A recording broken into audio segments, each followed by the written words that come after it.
હવે અન્ય મુદ્દા પર વાત કરીએ તો શું સરકારી કચેરીઓમાં ચાલી રહ્યો છે ભ્રષ્ટાચાર? શું સરકારી બાબુઓ બેફામ બન્યા છે? શું જવાબદારીમાંથી તેઓ છટકી રહ્યા છે અધિકારીઓ? આ સવાલો થઈ રહ્યા છે. આ સવાલો સર્જાવા પાછળનું કારણ છે આપની ટીવી સ્ક્રીન પરની આ ચારેય તસવીરો.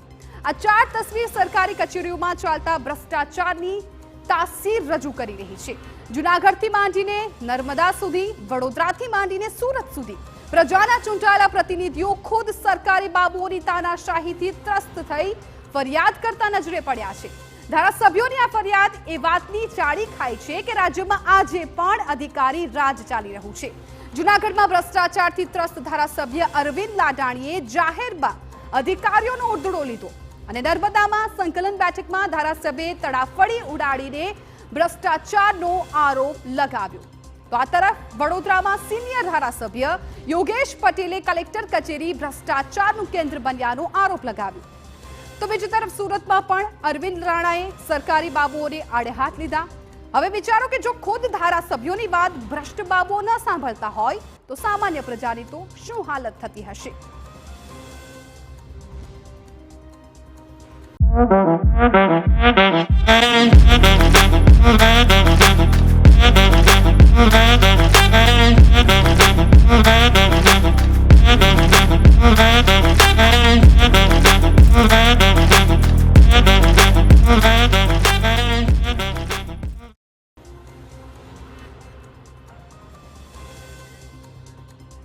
પહેલા વાત કરીએ અરવિંદ રાણાના એ આરોપો વિશે. અધિકારી રાજથી કંટાળેલા ધારાસભ્યએ બળાપો કાઢ્યો છે અને અધિકારીઓ સામે બાયો ચડાવી છે. સુરત પૂર્વના ધારાસભ્ય અરવિંદ રાણાએ ફાયર એનઓસી મુદ્દે ભાજપના ધારાસભ્ય અરવિંદ રાણાએ સંકલન બેઠકમાં સુડાના અધિકારીઓ સામે ઉભરો ઠાલવ્યો. અરવિંદ રાણાએ સીધો આરોપ લગાવ્યો કે માલ ખાય અધિકારીઓ અને માર ખાય ચૂંટાયેલા પ્રતિનિધિઓ. રાણાએ હુંકાર કર્યો કે હવે સુરતમાં અધિકારીઓની આડોડાઈ નહીં ચલાવી લેવાય. અધ્યક્ષ તરીકે બેઠા છે, એની જવાબદારીમાં જે આવે છે એની જવાબદારી એમને જે નિભાવવી જોઈએ એ નિભાવી શક્યા નથી.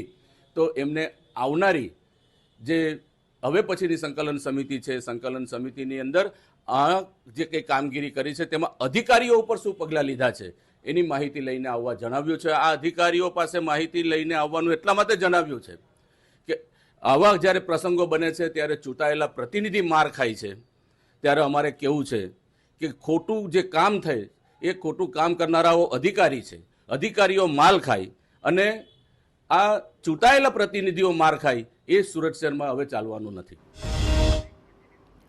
રાજકોટ અગ્નિકાંડ બાદ રાજ્યભરમાં કાર્યવાહી થઈ રહી છે અને જે જવાબદારો અધિકારીઓની મિલીભગત હતી તેમની વિરુદ્ધ કાર્યવાહી થઈ રહી છે અને તેને લઈને ધારાસભ્ય બગડ્યા હતા. ધારાસભ્યોનો સવાલ છે કે કોઈ મોટી દુર્ઘટનાઓને અંજામ મળ્યા બાદ જ કેમ અધિકારીઓ જાગે છે?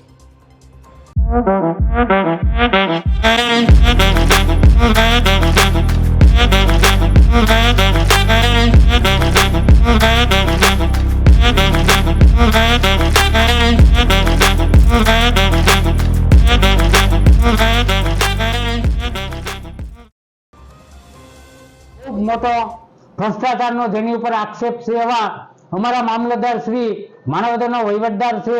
અગાઉ પણ આને જ્યારે અગાઉના ચીફ ઓફિસર હતા તેમને માણાવદરની નગરપાલિકાનો જે ભંગાર વેચેલ છે એમાં લોકમુખે એવી ચર્ચા થઈ છે કે આ વહીવટદાર શ્રીએ પણ આમાંથી એક ટ્રેક્ટર લઈ લીધેલ છે અને પોતાની વાડીએ આપેલ છે એવી માણાવદરની જનતા ચર્ચાના ચકડોળે વાતો કરે છે. આ બાબત શું છે આની તપાસ પણ મેં માંગેલ છે, હજી સુધી તપાસ થયેલ નથી. ફરીથી અમે તપાસ માંગશું. માણાવદર નગરપાલિકાના ભંગારમાં જે મોટો ભ્રષ્ટાચાર થયો એમાં જે તે સામેલ અધિકારીઓ હોય છે એની સામે સંપૂર્ણ પગલાં પણ સરકારમાંથી લેવડાવશું. અધિકારી રાજથી ત્રસ્ત માંજલપુરના ધારાસભ્ય યોગેશ પટેલ પણ આ વખતે બગડ્યા. તેમણે તો કલેક્ટર કચેરીમાં ભ્રષ્ટાચારનો સ્ફોટક આક્ષેપ કર્યો.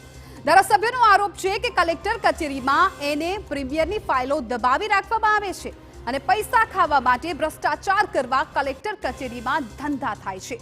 ફાઇલોમાં કવેરી કાઢી અધિકારીઓ છે એ પૈસા ખાવાના ધંધા કરે છે અને નાગરિકોને ખોટી રીતે હેરાન કરવામાં આવે છે. આશરે 1.5 મહિના પહેલાં મેં કાગળ પત્ર લખેલો કે આપણી પાસે કેટલી ફાઇલો નીચેથી આવી, એમાંથી કેટલી મંજૂર કરી. તો એમને જે મને જવાબ આપેલો, અહીં લગભગ 1350 જેટલી ફાઇલો આવી કલેક્ટર પાસે, એમાંથી 158 મંજૂર થઈ ને 1179 એમને નકારાત્મક કરી છે.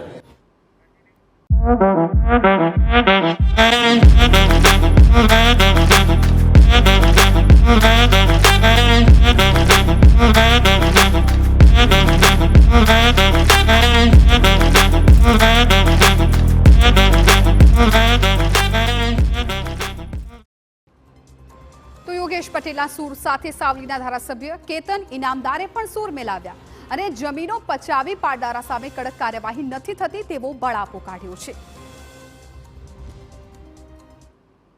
કે કાયમ માટે નાના કામોની અંદર નાના વ્યક્તિઓને નિયમો બતાવીને ધર્મના ધક્કા ખવડાવવાનું કામ જ્યારે અધિકારીઓ કરતા હોય અને આવા મોટા મોટા સ્કેન્ડલો જ્યારે આપણી સામે આવતા હોય ને જ્યારે આ સ્કેન્ડલ આપણે જોઈએ છે કે કઈ રીતે થઈ, એમ તો નિયમની વાત છે, એમ તો કાયદાની વાત છે, તો આ બધા કામ કેવી રીતે થઈ ગયા અને નાના વ્યક્તિઓને નિયમ લાગુ પડે અને મોટા લોકોને નિયમ લાગુ ના પડે એ વસ્તુ વ્યાજબી નથી. આ અમારા સરકારની છબી બગાડવાનું કામ અધિકારીઓ કરતા હોય ત્યારે હું તો જે હમણાં જે ભૂતકાળની અંદર પણ લોકોના જીવ ગયા છે એની અંદર પણ જો અધિકારીઓએ કાળજી રાખી હોત અને આ લોકોએ જો એમનો ખોટો ઈરાદો ના રાખ્યો હોત અને સારું કામ લીગલી બધું કાયદેસરનું કર્યું હોત તો આ મોટા કાંડો પણ ના થયા હોત.